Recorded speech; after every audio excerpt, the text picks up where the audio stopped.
আসসালামু আলাইকুম সুপ্রিয় দর্শক, আপনারা জানেন গতকাল 12 ফেব্রুয়ারি ত্রয়োদশ জাতীয় সংসদ নির্বাচন সম্পন্ন হয়েছে বড় ধরনের কোনো অপ্রীতিকর ঘটনা ছাড়া।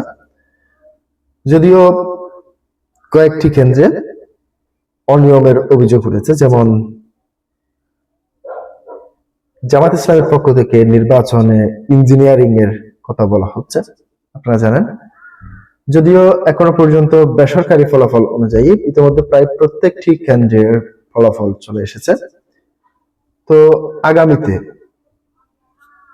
তারেক রহমান এই সরকার গঠন করতে যাচ্ছেন। আগামীর প্রধানমন্ত্রী হিসেবে তারেক রহমান এর নাম আসতে যাচ্ছে, কিংবা তিনি আগামী 5টি বছর সরকার গঠন করবেন, মানে দেশ চালাবেন। এখানে যে বিষয়টি সবচেয়ে বেশি প্রাধান্য পাচ্ছে, বর্তমানে আমরা দেখতে পাচ্ছি বিভিন্ন দেশের পক্ষ থেকে শুভেচ্ছা বার্তা পাঠানো হচ্ছে, তার কাছে শুভেচ্ছা বার্তা আসছে। আগামী 5টি বছর তার সাথে কাজ করার কথা বলছেন বিভিন্ন দেশের রাষ্ট্রপ্রধান থেকে শুরু করে সবাই। যুক্তরাষ্ট্র, পাকিস্তান, ভারত সহ বিভিন্ন দেশের রাষ্ট্রপ্রধানরা শুভেচ্ছা বার্তা পাঠাচ্ছেন। প্রশ্নটি হচ্ছে একটি জায়গায়, আগামী জাতীয় সংসদ সদস্যদের শপথ বাক্য পাঠ করাবেন কে? সংবিধানে রয়েছে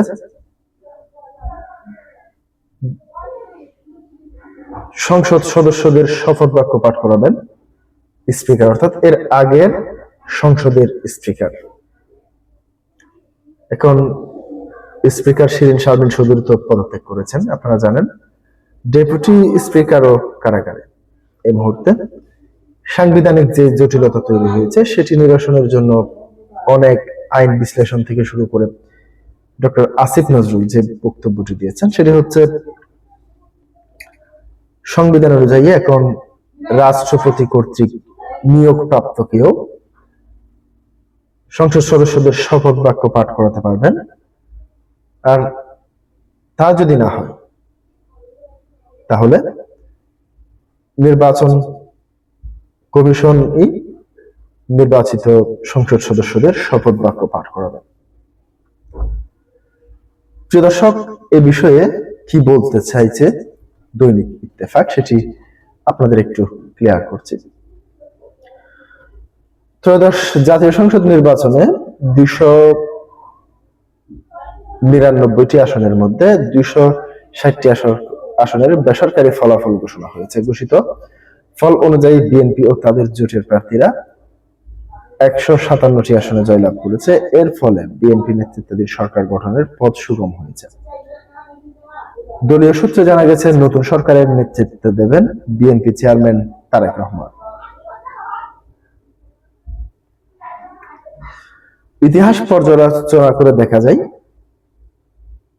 1988 সালে কাজী জাফর আহমেদ প্রধানমন্ত্রীর দায়িত্ব পালন করেন এবং 1990 সালের পর থেকে নারী নেতৃত্বে সরকার পরিচালিত হয়েছে। দীর্ঘ সময় বিএনপির সাবেক চেয়ারম্যান খালেদা জিয়া এবং আওয়ামী লীগ সভাপতি শেখ হাসিনা সরকার প্রধানের দায়িত্বে ছিলেন। নির্বাচনে জয় উদযাপন উপলক্ষে কোন ধরনের বিজয় মিছিল বা কোনো না করার নির্দেশনা দিয়েছে বিএনপি। দলের প্রেস উইং জানিয়েছেন, নিরঙ্কুশ বিজয়ের জন্য বাদ জুমা সারা দেশে শুকরিয়া আদায় এবং বিশেষ দোয়া মাহফিল অনুষ্ঠিত হবে। অন্যান্য ধর্মীয় উপাসনালয়েও প্রার্থনার আয়োজন করা হবে। এর আগে সকাল 7টা 30 সারা দেশে 44,779টি কেন্দ্রে ভোট গ্রহণ শুরু হয়েছে। বিকেলে 4:30 শেষ হয়। এরপর কেন্দ্রগুলোতে গণনা কার্যক্রম শুরু হয়।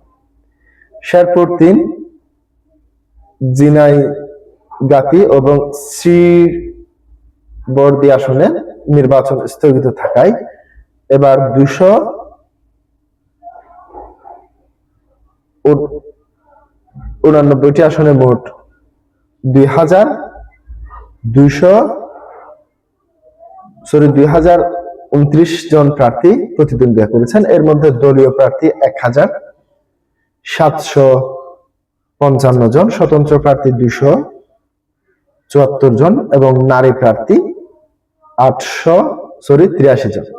নারী প্রার্থীদের মধ্যে দলীয় 36 এবং স্বতন্ত্র 20 জন।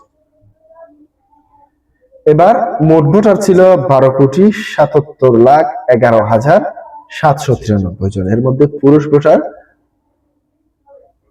48,25,361 জন এবং নারী ভোটার 6,28,85,200 এবং হিজড়া ভোটার 1,232 জন এবং 124টি দেশের পোস্টাল ব্যালট পাঠানো হয়েছে। প্রিয় দর্শক, আজকে পর্যন্তই। আসসালামু আলাইকুম ওয়া রাহমাতুল্লাহ।